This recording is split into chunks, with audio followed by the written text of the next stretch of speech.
jemaah kajian Jumat yang insya Allah dirahmati Allah. Pada kesempatan kali ini kita akan kembali mendengarkan kajian Jumat yang akan disampaikan oleh Ustadz Muhammad Yahya yang sudah kita tunggu-tunggu dari beberapa pekan sebelumnya. Alhamdulillah kita memulai awal tahun 2023 dengan kajian Jumat. Kita buka dengan bacaan basmalah bersama-sama. Bismillahirrahmanirrahim. Selanjutnya sebelum nanti Ustadz Muhammad Yahya menyampaikan kajian kitab Al-Usul Al-Iman pertemuan ke-20 ini, rekan-rekan semua bisa mempersiapkan barangkali ada 1-2 pertanyaan nanti di akhir kajian akan ada sesi tanya jawab kurang lebih 5 menit. Kepada Ustadz Muhammad Yahya, waktu dan tempat kami persilakan untuk menyampaikan kajian. Baik. Bismillahirrahmanirrahim. Assalamualaikum warahmatullahi wabarakatuh. Waalaikumsalam warahmatullahi wabarakatuh. Innal hamdalillah nahmaduhu wa nasta'inuhu wa nastaghfiruh wa na'udzu billahi min syururi anfusina wa min sayyiati a'malina. May yahdihillahu fala mudhillalah wa may yudlil fala hadiyalah. Asyhadu an la ilaha illallah wahdahu la syarikalah wa asyhadu anna Muhammadan abduhu wa rasuluhu amma ba'd. Hadirin jamaah sekalian yang dimuliakan Allah, kembali kita mengkaji pilar-pilar keimanan atau pokok-pokok keimanan. Kali ini kita memasuki bab yang baru, dzikrul khisalil lati fiha halawatul iman. Ya, sifat-sifat yang di dalamnya terdapat rasa manisnya iman. Di dalam bab ini akan disebutkan sejumlah sifat dan sikap di mana seorang yang memilikinya akan merasakan manisnya iman. Dalam bab ini dibawakan hadis yang diriwayatkan Al-Bukhari dan Muslim di dalam sahih keduanya dari Anas bin Malik radhiyallahu an.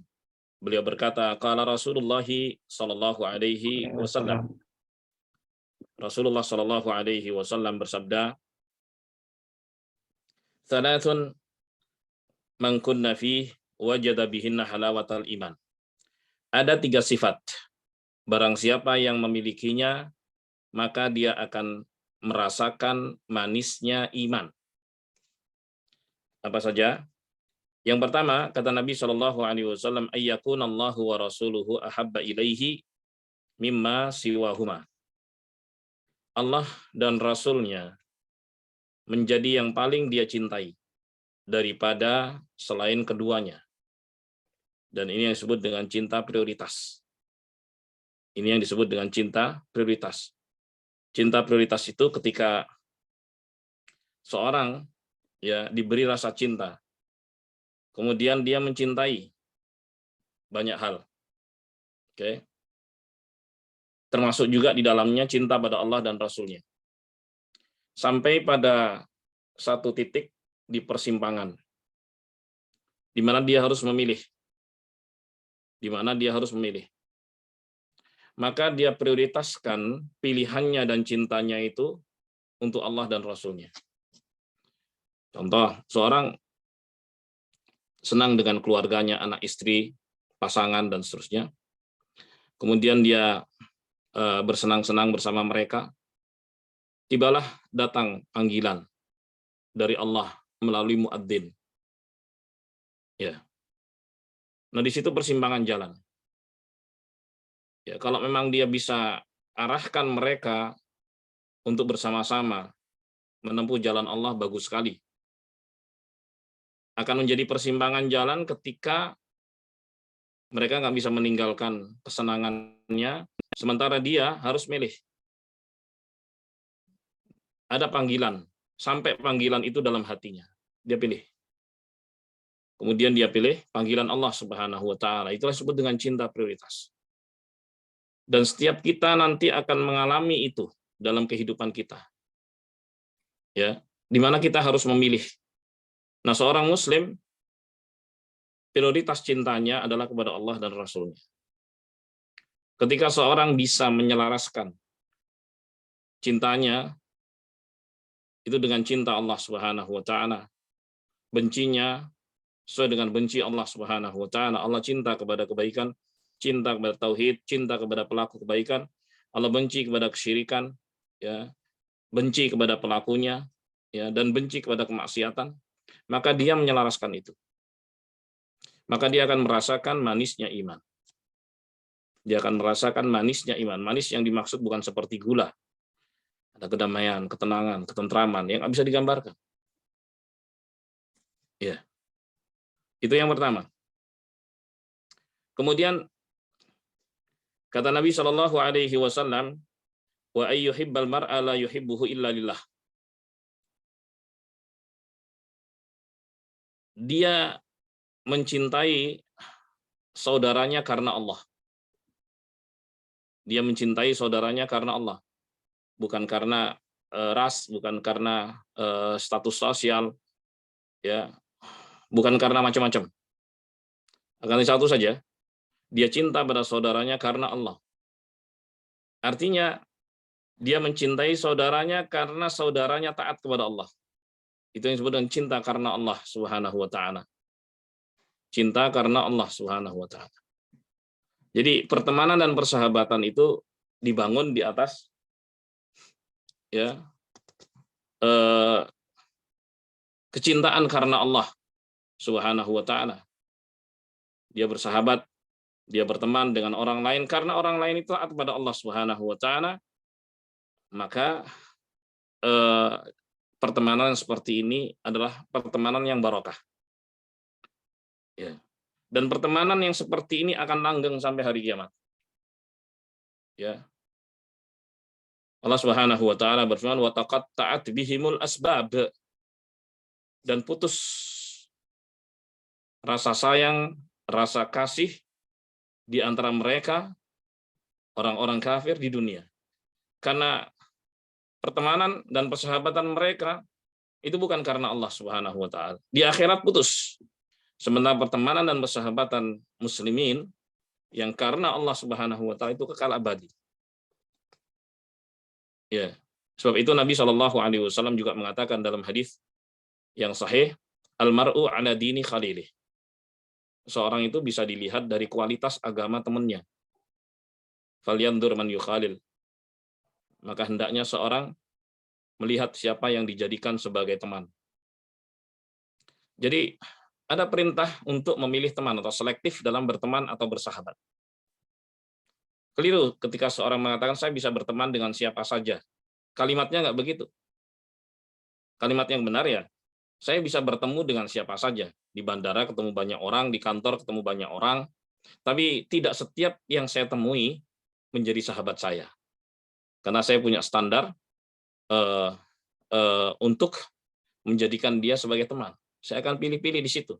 Dan itu sah-sah saja. Seorang bisa berinteraksi dengan siapapun.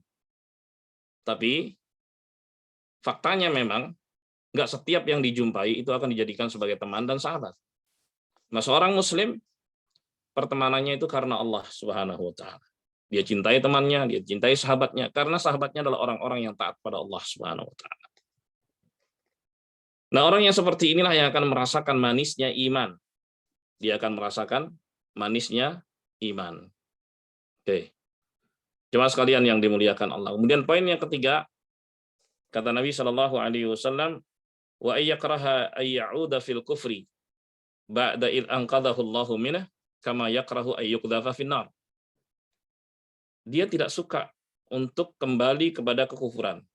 Jadi dia sudah mendapatkan hidayah dalam Islam atau hidayah menuju Islam. Hidayah ada dua. Hidayah menuju Islam alias dari non-muslim atau kafir masuk Islam. Ini hidayah menuju Islam. Yang kedua adalah hidayah di dalam Islam. Ya, maksudnya seorang mendapatkan petunjuk bagaimana untuk taat pada Allah Subhanahu wa taala. Tidak setiap orang yang mengaku muslim bisa menjalani petunjuk-petunjuk itu, bukan. Itu tergantung dari tingkat pengetahuan masing-masing orang. Semakin banyak pengetahuannya tentang agama, semakin banyak dia mendapatkan taufik dari Allah Subhanahu wa taala, semakin banyak dia mendekatkan diri pada Allah Subhanahu wa taala dengan menjalankan perintahnya dan menjauhi larangannya. Oke. Nah, ketika seorang sudah mendapatkan hidayah di dalam Islam, Kemudian ya, ada tawaran-tawaran untuk keluar dari Islam. Dia benci sekali dengan tawaran itu. Dia nggak mau mendekatinya. Dia nggak mau menyentuhnya. Dia betul-betul benci karena dia merasa sudah diselamatkan oleh Allah Subhanahu wa taala dengan Islam. Sebagaimana bencinya kalau dia dilemparkan ke dalam api neraka. Seperti itu kebencian. Dia nggak suka mundur ke belakang. Setelah dia meluk Islam, setelah dia jalankan petunjuk, setelah dia titi perlahan sedikit demi sedikit petunjuk Nabi Muhammad SAW, nggak mau dia mundur, maju terus. Terus dia dekatkan diri pada Allah Subhanahu Wa Taala, nggak mau mundur ke belakang seperti dia nggak mau dilemparkan ke dalam api. Orang yang seperti ini, istiqamah seperti ini, dia akan merasakan manisnya iman. Ya, kedamaian, ketenangan, ketentraman di dalam hati. Jemaah sekalian yang dimuliakan Allah.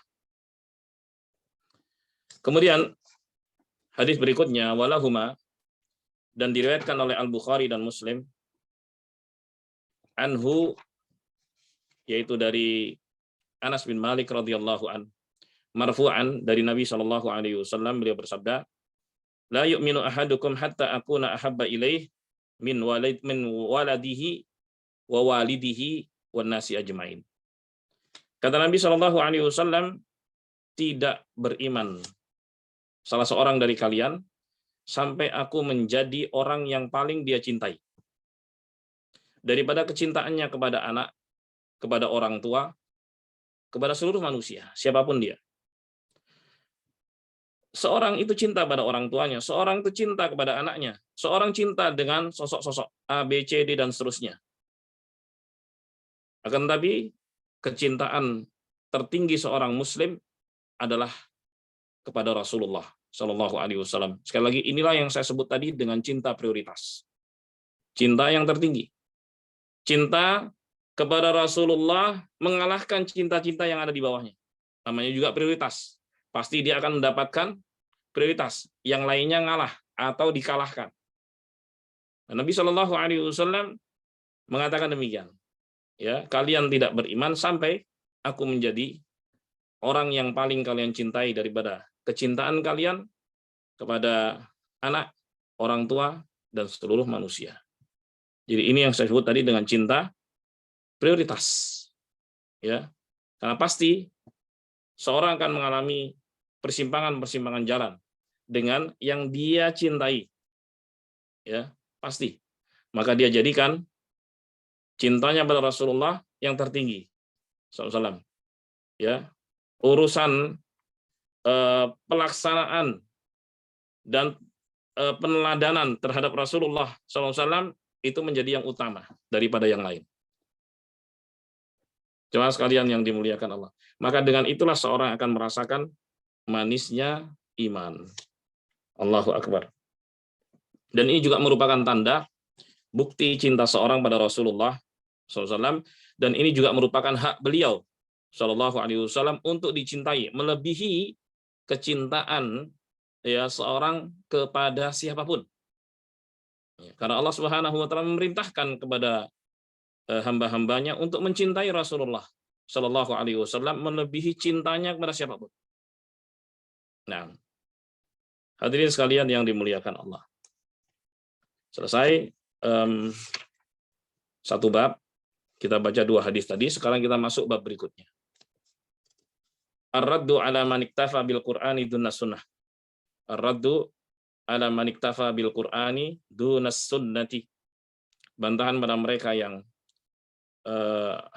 mencukupkan dengan Al-Qur'an saja tanpa as-sunnah. As-sunnah itu petunjuk ajaran Rasulullah Shallallahu Alaihi Wasallam. Baik, jemaah sekalian yang dimuliakan, jadi dari judul ini ya sungguh aneh kalau ada orang yang mengatakan saya cukupkan diri dengan Al-Quran saja. Ya, saya nggak percaya dengan as-sunnah, dengan hadis-hadis Nabi Shallallahu Alaihi Wasallam. Ya, ini ucapan yang kontradiktif. Karena Rasulullah Shallallahu Alaihi Wasallam diutus untuk menjelaskan apa maunya Allah Subhanahu Wa Taala kepada manusia.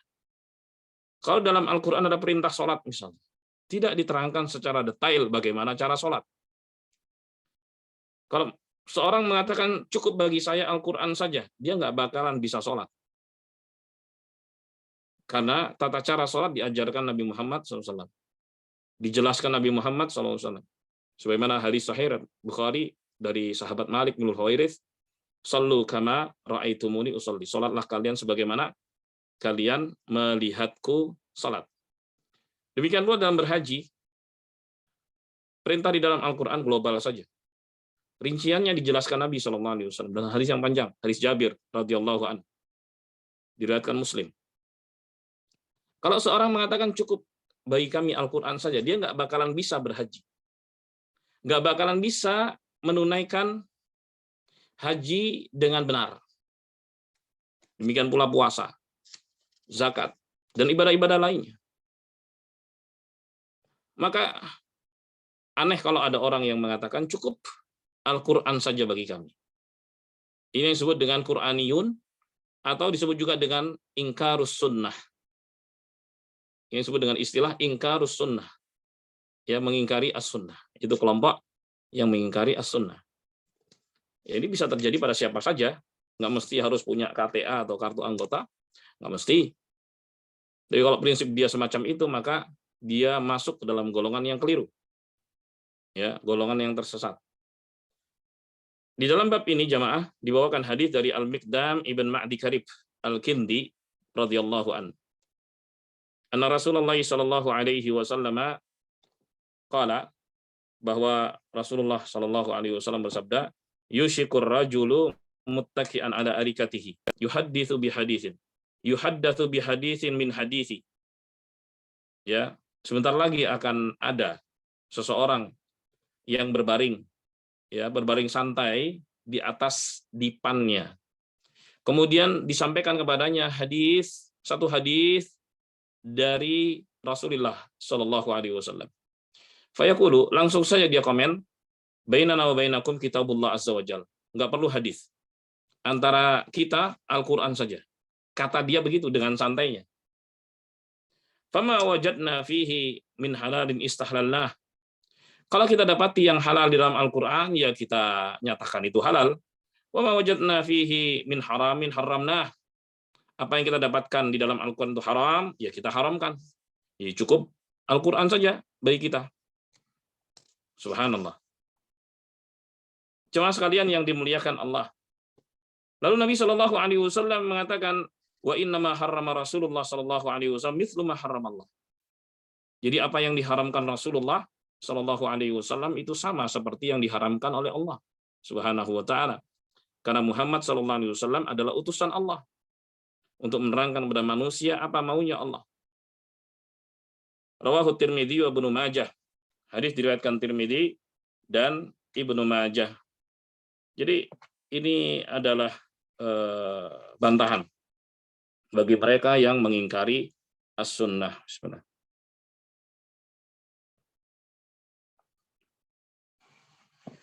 Dan pengingkaran kepada as-sunnah ini bisa secara keseluruhan, mudah saja itu dibantah. Tapi ada yang sebagian. Sebagian diterima, sebagian nggak diterima. Ya. Jadi ada di antara orang yang mengingkari hadis ahad. Hadis ahad itu adalah hadis yang diriwayatkan oleh satu orang. Ya. Dan mereka tidak menerima kecuali yang mutawatir saja. Dengan alasan hadis ahad itu bersifat dhanniyah atau dugaan. Bersifat dugaan. Jadi kalau mutawatir itu bersifat pasti. Itu alasan mereka. Baik. Dan hadis-hadis ahad menurut mereka itu diamalkan dalam masalah fikih saja. Bisa diterima. Adapun dalam masalah akidah, maka mereka tidak menggunakan sama sekali hadis ahad. Dengan alasan, karena hadis ahad itu bersifat dugaan saja. Bukan bersifat pasti. Berbeda dengan mutawatir. Itu alasan mereka. Alasan mereka dan klaim belaka. Jemaah sekalian yang dimuliakan Allah. Wa hadza ma 'alaihi al-mu'tazilah wa ma yusamma fi zamanin nabil aqlaniyin. Dan ini merupakan pahamnya kaum Mu'tazilah ya, yang di zaman kita sekarang disebut dengan al-aqlaniyun, yaitu orang-orang yang menempatkan akalnya saja, tidak melihat kepada nas maupun dalil. Oleh sebab itu, ya, mereka mengingkari sifat-sifat Allah Subhanahu wa taala banyak sekali. Dan mereka mengingkari juga banyak hal dalam perkara akidah dengan alasan bahwa keterangan-keterangan yang datang tentang hal tersebut bersifat dugaan. Itu klaim ya, ingat ya, itu klaim. Wa nahnu naqul, dan kita katakan, inna ma sahha ar-rasul sallallahu alaihi wasallam sawa'un kana mutawatiran aw kana ahadan fa huwa yufidul ilmul yaqin. Bahwa apapun yang datang dari Rasulullah sallallahu alaihi wasallam, apakah itu mutawatir ataupun itu ahad, ya, maka memberikan kepastian hukum, bukan memberikan dugaan saja, kepastian hukum, dan meyakinkan. Wajibul amalu bihi, dan wajib untuk diamalkan. Enggak dibeda-bedakan. Selama hadis itu sahih, apakah mutawatir ataupun ahad, maka diterima dan diamalkan. Wa Rasul sallallahu alaihi wasallam lam yakun yursil jama'atin ilal aqtar. Ini contoh nih. Ini fakta. Nabi Shallallahu alaihi wasallam tidak mengutus sekelompok sahabat untuk berdakwah ke penjuru negeri. Oke? Wa innama kana yursilu afradan. Yang diutus oleh Nabi Shallallahu alaihi wasallam hanya satu orang. Contoh, Mu'ad bin Jabal diutus ke Yaman untuk dakwah kepada orang-orang Kristen Arab. Karena agama Kristen lebih awal daripada Islam, dan Arab Kristen sudah ada sebelumnya. Ya. Mu'ad diperintah Rasulullah untuk dakwah ke Yaman. Tapi ini sisa-sisa peninggalan Abraha di masa awal-awal dahulu. Oke? Satu orang. Ya kalau misalnya utusan Nabi yang satu orang ini dikatakan itu ahad, nggak bisa diterima beritanya, berapa banyak orang nggak menerima pelajaran petunjuk dari Nabi Shallallahu Alaihi Wasallam, walaupun itu sahih. Yang nggak diterima itu kalau beritanya nggak valid, kalau beritanya nggak sahih, itu yang nggak bisa diterima. Kalau beritanya sahih walaupun dari satu orang, seperti yang dilakukan Nabi Shallallahu Alaihi Wasallam dengan mengutus utusan-utusan satu persatu ke penjuru negeri untuk berdakwah, maka bisa diterima. Ketika mereka mengatakan Rasulullah Shallallahu Alaihi Wasallam bersabda demikian, Rasulullah Shallallahu Alaihi Wasallam berbuat demikian, Rasulullah Shallallahu Alaihi Wasallam menyetujui hal itu, diterima. Kan itu ahad, bersumber dari orang yang satu, bukan bersumber dari sekelompok orang. Ini istilah ya dalam bidang hadis. Ada mutawatir, ada ahad. Oke? Jadi kesimpulannya, selama hadis itu sahih, walaupun dibawa oleh satu orang, maka diterima.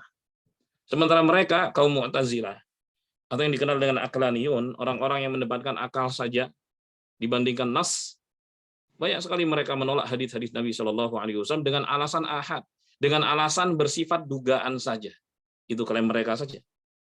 Sehingga banyak sekali masalah akidah yang mereka tolak. Ya, wal iyadu billah. Jemaah sekalian yang dimuliakan Allah. Bahkan Nabi Shallallahu Alaihi Wasallam bukan hanya mengutus satu orang, ya, bahkan beliau mengangkat mereka sebagai gubernur, kepanjangan tangan yang ada di daerah tersebut, di negeri tersebut, ya, menjadi amir di daerah tersebut, di negeri tersebut. Kemudian mereka menyampaikan berita-berita dari Nabi Shallallahu Alaihi Wasallam, mengajarkan ilmu yang mereka dapatkan dari Nabi Shallallahu Alaihi Wasallam. Jemaah sekalian yang dimuliakan Allah. Dan tidak ada seorang pun yang menolak sahabat-sahabat yang dikirim oleh Rasulullah tadi ke berbagai negeri, walaupun mereka cuma satu ya. Kan negerinya kan banyak yang satu ke sini, satu ibaratnya semacam dubes gitu atau duta besar Rasulullah Shallallahu Alaihi Wasallam untuk berdakwah. Kan satu-satu tuh.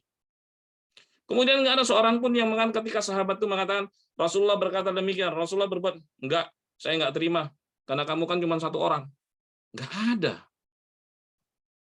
Mereka terima. Ya. Dan sahabat-sahabat itu semua adalah orang-orang yang berintegritas. Dan itu merupakan kaidah dalam bidang ilmu hadis. as-sahaba kulluhum udul. Seluruh sahabat Nabi Shallallahu Alaihi Wasallam adalah orang-orang yang berintegritas. Dan didefinisikan oleh Al-Hafidz Ibnu Hajar rahimahullah, makna sahabat adalah man laqiya an-nabiyya sallallahu alaihi wasallam mu'minan bihi wa mata 'alal Islam.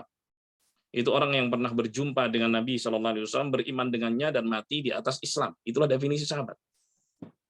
Oke.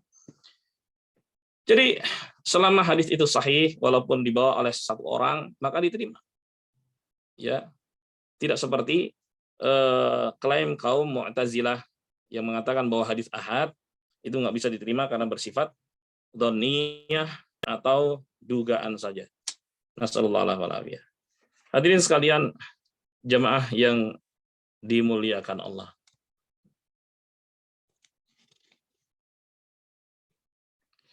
Kemudian, fafil hadits ad-da'watu ila wujubil amal bis sunnah wa tasdiqu biha. Di dalam hadis tadi terdapat ajakan dan seruan ya untuk mengamalkan as-sunnah, mengamalkan ajaran Nabi Muhammad sallallahu alaihi wasallam dan membenarkannya, mempercayainya. Wa anna hadza min haqqir Rasul sallallahu alaihi wasallam, dan hal ini termasuk dari hak Rasulullah yang harus dipenuhi oleh umatnya. Kalau beliau mengajak, umatnya harus mengikutinya. Laqad kana lakum fi Rasulillah uswatun hasanah. Sungguh telah ada pada diri Rasulullah sallallahu alaihi wasallam suri teladan yang baik. Liman kana yarjullaha wal yawmal akhir. Bagi orang-orang yang berharap berjumpa dengan Allah Subhanahu wa taala dan beriman pada hari akhir, ya, maka mereka lah yang mampu untuk bisa ittiba meneladani Rasulullah sallallahu alaihi wasallam. Terlebih Allah Subhanahu wa taala berfirman dalam surat Al-Hasyr ayat 7, "Wa ma atakumur rasul fakhudhuh." Apa yang dibawa oleh Rasulullah kepada kalian ambil, "Wa ma nahakum anhu fantahu." Dan apa yang beliau larang, ya, maka tinggalkanlah. Hadirin sekalian yang dimuliakan Allah. Kemudian dalam ayat yang lain, An-Nisa ayat 80, Allah Subhanahu wa taala berfirman, "May yuti'ir rasula faqad ata'a Allah." Barang siapa yang taat pada Rasulullah SAW berarti dia taat pada Allah Subhanahu wa taala. Ya. Maka ingkarus sunnah ini berbahaya sekali. Ya, karena menganggap bahwa perintah-perintah, larangan-larangan dari Rasulullah Shallallahu Alaihi Wasallam itu nggak dianggap. Maka bukan sifat seorang Muslim seperti ini. Kalau ada orang yang mengaku Muslim, tapi dia mengingkari sunnah dan ajaran Rasulullah Shallallahu Alaihi Wasallam, maka dia bisa murtad, keluar dari Islam. Karena ini diantara konsekuensi dari keimanan kepada Rasulullah Shallallahu Alaihi Wasallam. Kemudian dalam surat An-Nur ayat 56 Allah Subhanahu Wa Taala berfirman, wa ati'ur rasula la'allakum turhamun, dan taatlah kepada Rasulullah Shallallahu Alaihi Wasallam agar engkau disayang Allah. Hadirin sekalian yang dimuliakan Allah, terlebih apa yang diucapkan Nabi Shallallahu Alaihi Wasallam itu bukan dari kemauannya. Dalam surat An-Najm ayat 3-4 kata Allah Subhanahu Wa Taala, wa ma yantiqu anil hawa in huwa illa wahyuha. Muhammad Shallallahu Alaihi Wasallam tidak berbicara semaunya, akan tapi yang diucapkannya itu berdasarkan wahyu yang diwahyukan kepadanya. Dengan demikian selesai lagi satu bab. Kita masuk bab berikutnya yang ketiga pada sore hari ini. Atau sebelum masuk ke bab ketiga mungkin ada pertanyaan, 1-2 pertanyaan. Silakan jemaah. Silakan apabila ada yang bertanya.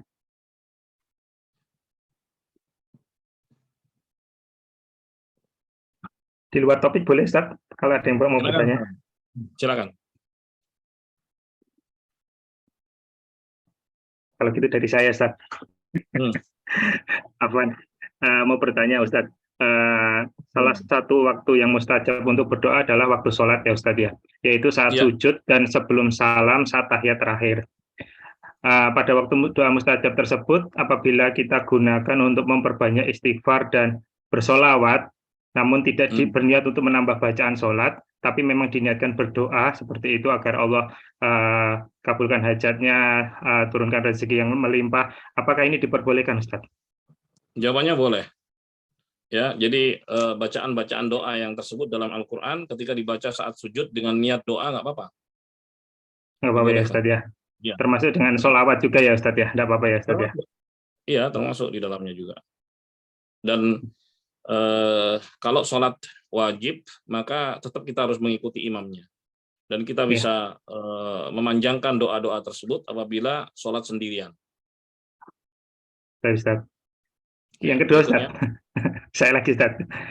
Nah, kalau salah satu waktu yang dilarang untuk sholat adalah antara waktu setelah asar sampai maghrib ya Ustadz ya. Itu kan tidak diperbolehkan untuk sholat ya Ustadznya. Ya, Semisal betul. maghrib itu jam 18 gitu Ustadz. Kemudian kita datang ke masjid sebelum Ya. waktu tersebut, misalnya jam setengah 6 gitu.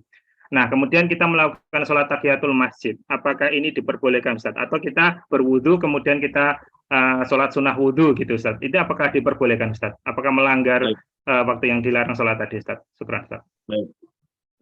Ya, ada 3 waktu terlarang untuk sholat seperti yang disebut Nabi Shallallahu Alaihi Wasallam. Yang pertama adalah selepas subuh sampai terbitnya matahari dan meninggi. Itu nggak boleh ada sholat sunnah selesai subuh. Kemudian yang kedua adalah menjelang zuhur. Ya, ketika matahari tepat di atas kepala. Tepat di atas kepala itu ketika nggak ada bayangan di timur dan di barat. Karena terkadang matahari ada di utara, ada di selatan. Kalau ada di utara berarti ada bayangan di selatan. Kalau ada di selatan maka akan ada bayangan di utara, kan begitu. Tapi itu nggak dilihat. Ya, tepat di atas kepala itu, kepala kita maksudnya, ketika nggak ada bayangan di timur dan di barat. Ya, maka di situ adalah waktu terlarang untuk sholat. Dan beberapa saat menjelang matahari tepat di atas kepala, berakhirlah waktu duha. Oke. Nah, nanti sampai matahari tergelincir. Tergelincir yang dimaksud ketika matahari sudah bergeser ke arah barat. Maka akan muncul bayangan di sisi timur, walaupun sedikit, dan saat itulah masuk waktu zuhur. Kalau kita kan melihatnya cuma di jadwal itu ya, dan lihat pada jam. Aplikasi. Ya. Ya, tapi sungguhnya di situ, dari tanda-tanda alam, untuk kita bisa mengetahui waktu-waktu sholat. Oke. Kemudian yang ketiga, ba'dal asar sampai al-maghrib. Nah, larangan itu berlaku pada sholat sunnah mutlaqah. Ya, sholat sunnah yang tanpa sebab. Sholat sunnah ada 2. Yang pertama mutlaqah, tanpa sebab. Yang kedua adalah sholat sunnah zawatul asbab, yang memiliki sebab. Jadi sholat sunnah itu dikerjakan karena adanya sebab. Contoh, sholat gerhana. Dilakukan sholat gerhana karena ada gerhana. Kalau nggak ada gerhana, ya nggak sholat. Nah, ketika gerhana tersebut terjadi di waktu terlarang, misalnya ba'dal asr, apakah dikerjakan? Ya, dikerjakan. Demikian pula tahiyatul masjid. Karena sholat tersebut dikerjakan kalau seorang masuk masjid. Kalau nggak masuk masjid, di rumah niatnya tahiyatul masjid, ya nggak bisa. Makanya Nabi mengatakan, idza dakhala ahadukumul masjid falyarka' raka'atain. Apabila salah seorang dari kalian masuk masjid, sholatlah 2 rakaat. Gitu. Karena memang ada sebabnya, maka seorang boleh sholat di situ. Walaupun di waktu yang terlarang. Seperti ketika datang ke masjid, ya, niatnya lebih awal datangnya sebelum matahari tenggelam. Kemudian dia masuk masjid dan sholat 2 rakaat tahiyatul masjid. Bolehkah? Boleh. Ya, karena dia lakukan itu ada sebabnya. Sebabnya adalah masuk masjid. Sebagaimana pula sholat 2 rakaat selepas tawaf, itu sudah satu paket. Ya, tawaf sunnah itu selalu diiringi dengan sholat 2 rakaat. Bukan hanya sekedar tawaf saja, karena keutamanya besar. Ya, sebagaimana kata Abdullah bin Umar radhiyallahu taala anhuma, bahwa sholat 2 rakaat selesai tawaf itu menggugurkan dosa-dosa yang akan datang. Luar biasa tuh. Bukan yang lalu, tapi yang akan datang. Maka ketika selesai tawaf, maka seorang boleh melaksanakan sholat 2 rakaat di belakang makam Ibrahim, atau kalau nggak ada tempat di seluruh Masjidil Haram, bisa. Walaupun di waktu terlarang, boleh. Karena itu yang disebut dengan sholawat dawatul asbab, sholat-sholat yang bersebab. Dan masih banyak contoh-contoh yang lainnya. Demikian. Wallahu a'lam bishawab. Ustadz boleh nambah satu lagi, Ustadz, nyambung tadi. Silakan. Ya, tadi kan waktu yang terlarang salah satunya setelah subuh ya, Ustadz ya. Nah, Ya. itu kan ada hadis terkait dengan sholat isyraq ya, Ustadz ya. Nah, Ya. itu kalau saya lihat di aplikasi itu kan ada waktu terbit, kemudian selang kalau nggak salah setengah jam atau 20 menit itu awal waktu duha. Nah, kita Ya. patokannya yang mana, Ustadz itu, Ustadz? Mau Ya. apa itu untuk melaksanakan sholat isyraq tersebut, itu termasuk sholat duha ya, Ustadz ya? Mohon penjelasannya, Ustadz. Ya. Baik, sholat syuruk atau isyraq itu bukan sholat pas waktu terbit. Ya, seperti alis ketika matahari itu seperti alis gitu, kan terbit kan begitu, nongol gitu kan, seperti alis ujungnya dulu kan, itu nggak boleh sholat tuh. Nggak boleh sholat, karena saat itu para penyembah matahari melakukan ibadah. Makanya tidak dilarang oleh Nabi SAW melakukan sholat di saat itu. Tunggu sampai matahari meninggi. Nah, matahari meninggi sepenggalah itu dikonversikan ke menit sekira 15 menit sampai 20 menit. Oh, berarti setelah terbit itu ya, Ustadz ya, itu ya? Setelah terbit, setelah Ya. jadwal terbit syuruk itu kira 15 sampai 20 menit. Oh, gitu. Itu makna sepenggalah. Dan saat itulah masuk waktu duha. Nah, kemudian kita Lalu apa melaksanakan sholat bedanya? syuruk tadi ya? Ya, apa bedanya sholat syuruk atau isyraq dengan sholat duha? Sebagian mengatakan sama saja. Tapi ada yang membedakannya. Ada yang mengatakan beda. Kalau sholat duha nggak didahului dengan keharusan duduk selepas subuh di tempatnya sampai masuk waktu duha. Kalau sholat isyraq harus begitu. Selesai dia sholat subuh, duduk di tempatnya, ya dia nggak beranjak dari tempatnya tersebut. Apakah dia berzikir, baca Quran, atau hadir di majelis taklim di situ. Sampai ketika matahari meninggi, masuk waktu duha, barulah dia sholat 2 rakaat. Itulah yang disebut dengan sholat isyraq yang pahalanya seperti haji dan umrah. Ya. Adapun sholat duha nggak didahului dengan hal-hal semacam itu. Walaupun memang waktunya sama, berbarengan. Gitu. Itu yang membedakan antara sholat isyraq dengan sholat duha. Demikian.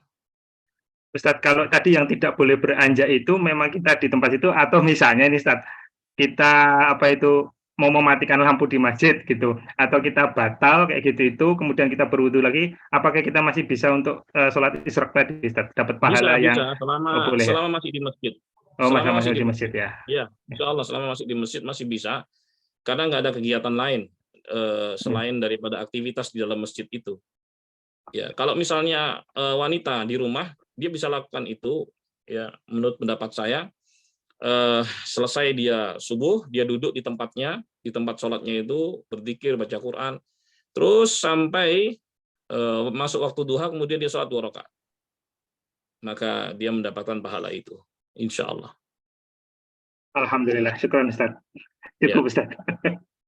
Baik, kita lanjutkan lagi bab berikutnya, masih ada waktu. Bab berikutnya, bab tahridi sallallahu alaihi wasallam ala luzumi sunnati. Bab anjuran Nabi Muhammad sallallahu alaihi wasallam untuk menetapi as-sunnah, untuk berpegang teguh dengan as-sunnah, ajaran beliau sallallahu alaihi wasallam. Wa targhibu fi dzalika, dan motivasi beliau untuk melakukan hal itu.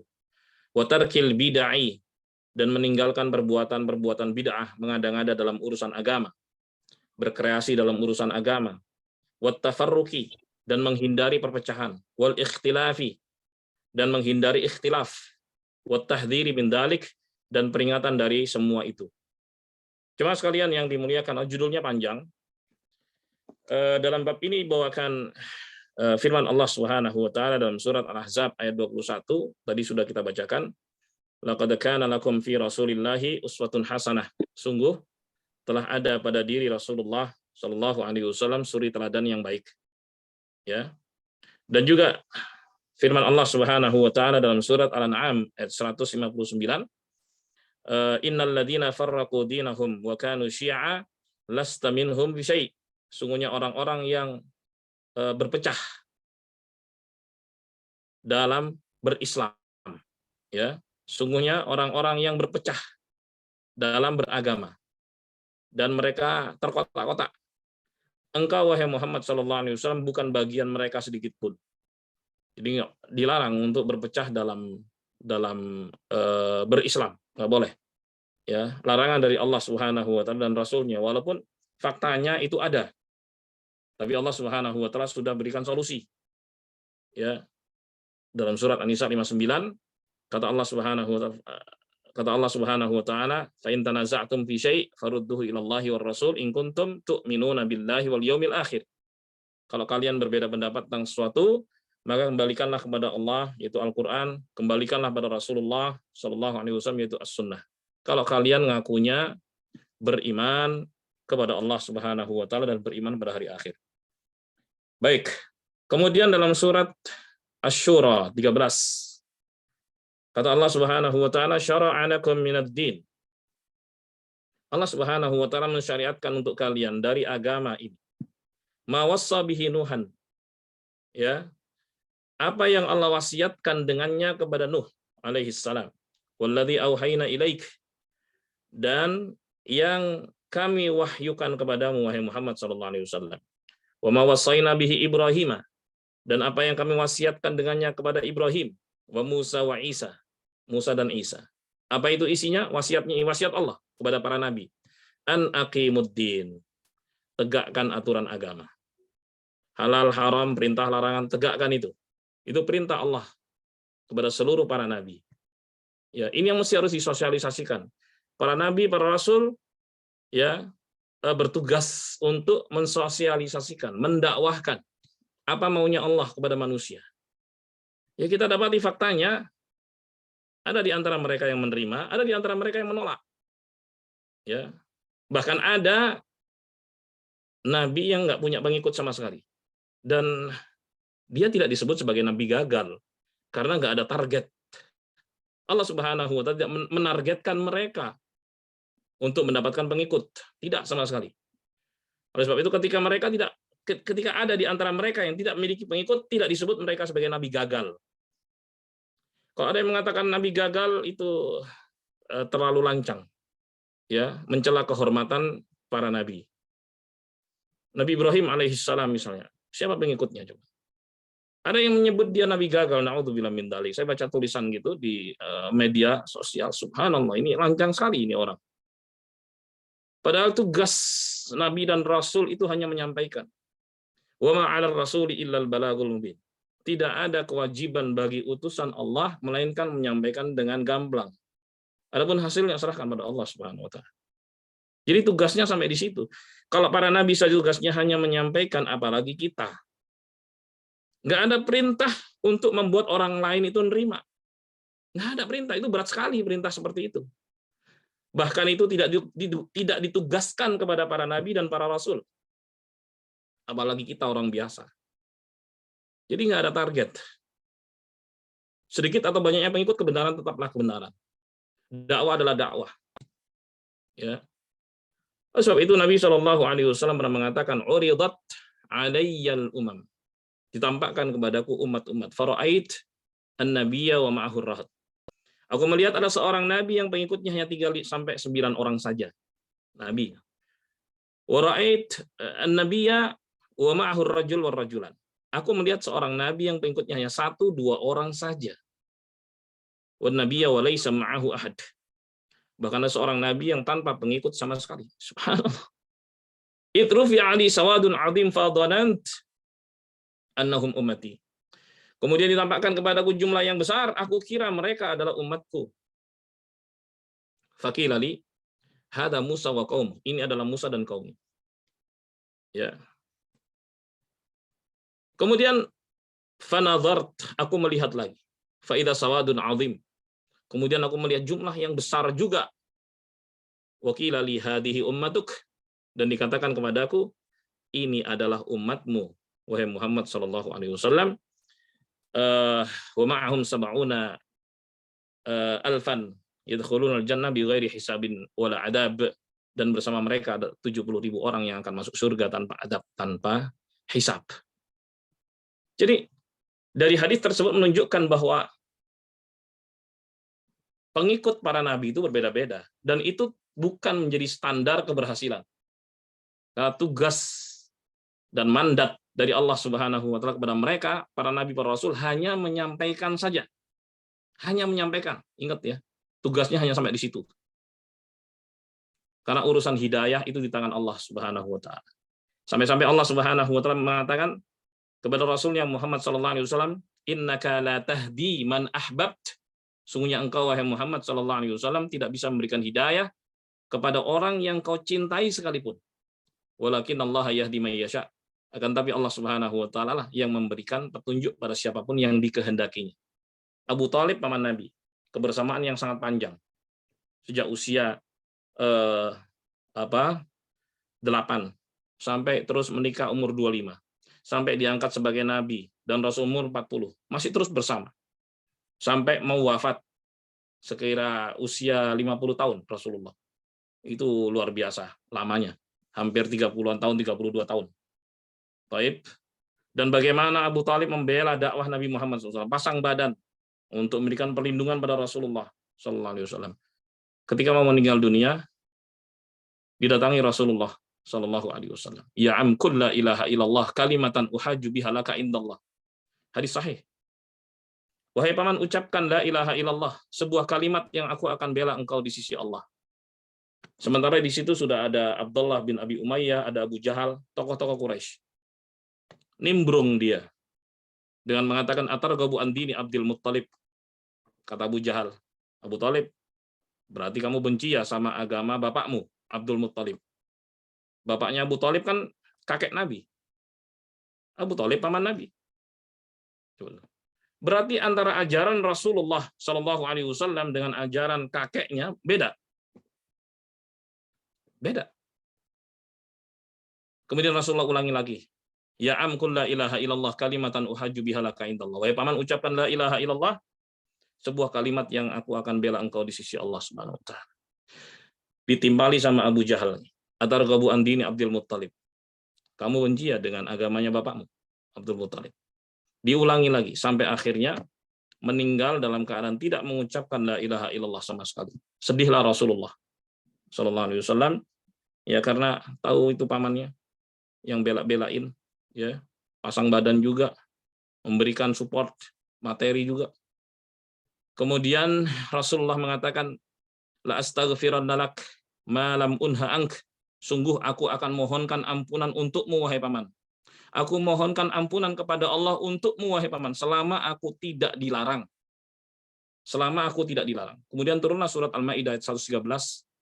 Maka nabi nabi walladzina amanu ayastaghfiru lil musyrikin walau kanu uli qurba min ba'di ma tabayyana lahum annahum ashabul jahim.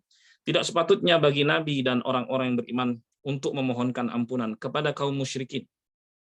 Setelah jelas bagi nabi dan orang-orang yang beriman bahwa mereka kaum musyrikin itu adalah penduduk neraka. Kapan jelasnya?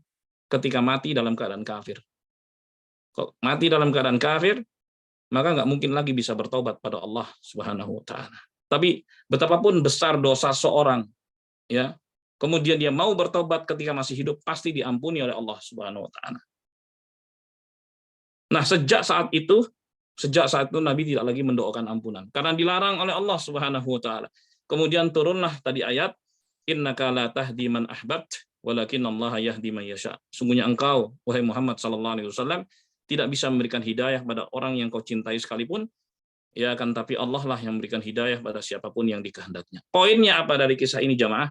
Poinnya adalah tugas para nabi dan para rasul hanyalah menyampaikan. Hidayah di tangan Allah Subhanahu wa taala. Maka kita pun demikian. Ketika kita mengajak, berdakwah, terus gencar dakwah, sosialisasi tentang Islam, akidah Islamiyah, syariat Islamiyah, sampaikan. Akan tapi nggak maksa. Sampaikan aja secara persuasif, begitu.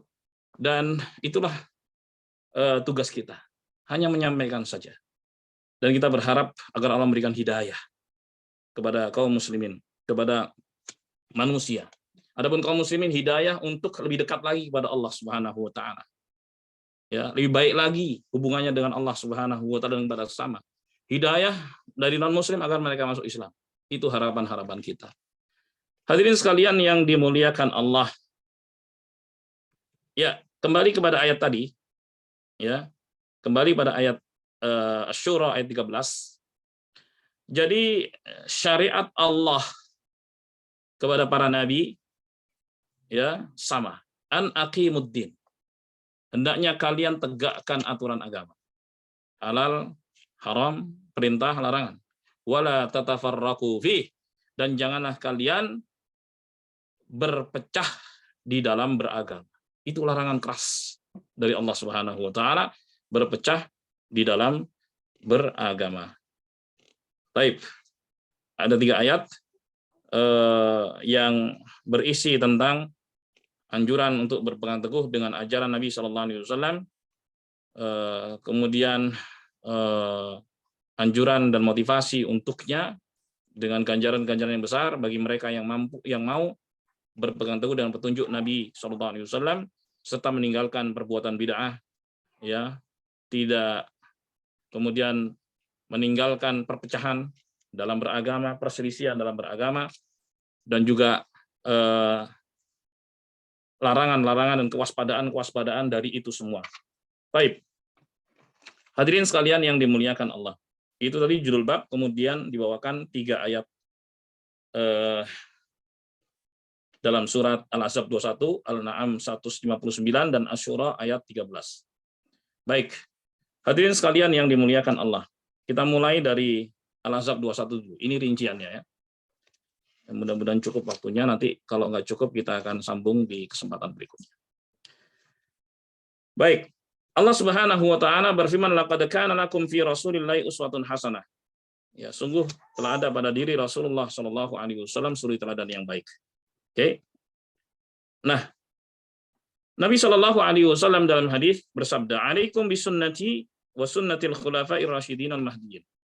Wajib bagi kalian untuk berpegang teguh dengan ajaranku dan ajaran Khulafaur Rasyidin, Abu Bakar, Umar, Utsman, Ali radhiyallahu ta'ala anhum. Mereka adalah orang-orang yang mendapatkan petunjuk. Ini ayat maupun hadis berisi perintah ya untuk berpegang teguh dengan sunnah dan ajaran Rasulullah SAW. Jadi kalau disebut sunnah Rasul, itu bukan artinya sunnah dalam bab fikih ya. Ada wajib, ada sunnah, ya kan? Kemudian ada makruh, ada haram, ada mubah. Bukan itu. Ini makna yang berbeda, itu istilah dalam bab fikih. As-sunnah yang dimaksud adalah ajaran Rasulullah ya, Shallallahu alaihi wasallam. Baik. Kemudian hadis berikutnya, kata Nabi Shallallahu alaihi wasallam, inni tarikum fikum ma in tamassaktum bih lan tadillu ba'di. Kitab Allah wa sunnati. Sungguhnya aku tinggalkan di tengah-tengah kalian ya 2 hal. Kalau kalian pegang teguh, pegang erat-erat, sekali-kali kalian tidak akan tersesat sepeninggalku. Apa itu?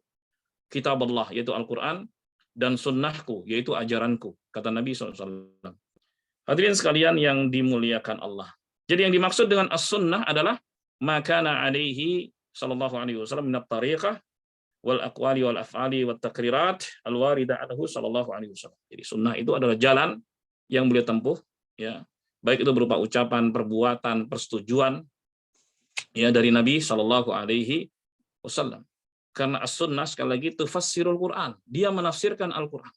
Wa tuwaddihuh, menjelaskannya. Wa tadullu alaihi, dan menunjukkannya. Dan as-sunnah disebut juga dengan wahyu yang kedua. Dan as-sunnah dinamakan juga dengan hikmah, seperti yang Allah firmankan dalam surat Al-Jum'ah ayat 2. Kata Allah Subhanahu wa taala, "Huwallazi ba'atsa fil ummiyina rasulan minhum yatlu 'alaihim ayatihi wa yuzakkihim wa yu'allimuhumul kitaba wal hikmah."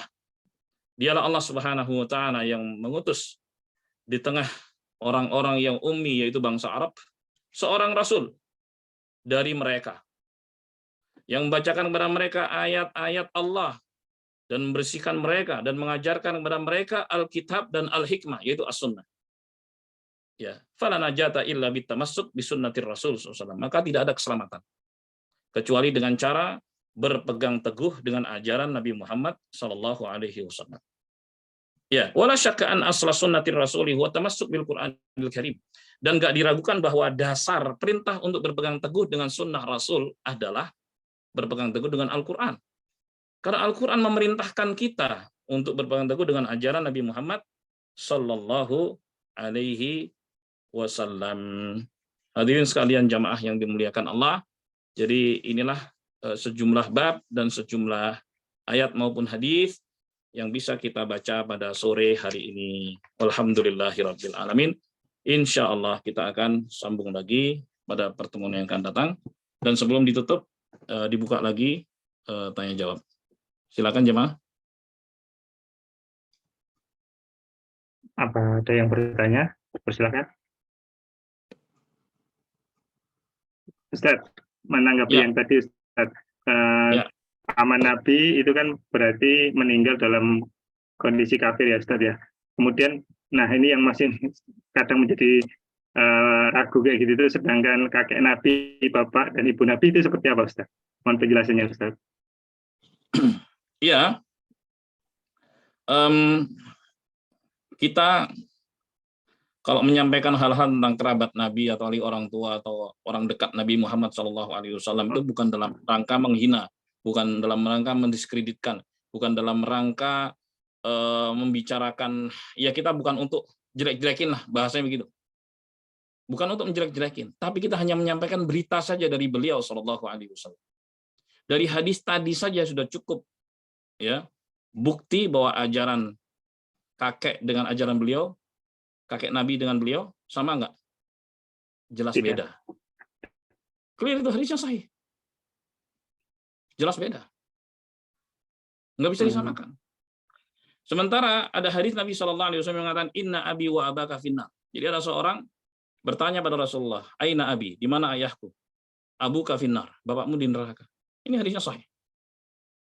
Kemudian orang itu pergi, kemudian dipanggil lagi oleh Rasulullah SAW. Beliau mengatakan, Inna abi wa abaka finnar. Sungguhnya ayahku dan ayahmu di neraka. Allahul musta'an. Rasulullah sendiri yang bilang begitu. Mau gimana? Itu beliau yang bicara. Sekali lagi, ini bukan dalam rangka menjelek-jelekan orang dekat Nabi SAW, tapi itulah yang beliau ucapkan. Jadi nggak boleh disembunyikan, disampaikan. Gitu. Jadi ini hal penting ya. Sebelum menyampaikan hadis tersebut ya, kita nggak ingin untuk menjelek-jelekkan orang dekat, apalagi itu Rasul kita, Nabi kita, teladan kita, Shallallahu Alaihi Wasallam. Ya, tapi beliau menyampaikan itu, dan apa yang beliau sampaikan yang harus kita terima. Ketika hadis itu adalah hadis yang sahih. Nah, demikian keterangan. Wallahu a'lam bishawab. Syukran Ustaz. Kelihatannya tidak ada yang bertanya. Mohon berkenan ditutup dengan doa Ustaz. Alhamdulillah. Terima kasih atas segala perhatiannya. Mohon maaf atas kekurangannya. Semoga Allah selalu memberikan taufik hidayah pada kita semua dan menyelamatkan kita di dunia maupun di akhirat. Amin ya rabbal alamin. Subhanakallahumma wa bihamdika asyhadu an la ilaha illa anta astaghfiruka wa atubu ilaik. Assalamualaikum warahmatullahi wabarakatuh. Terima kasih. Waalaikumsalam Waalaikumsalam warahmatullahi warahmatullahi wabarakatuh. wabarakatuh. Syukran Ustaz.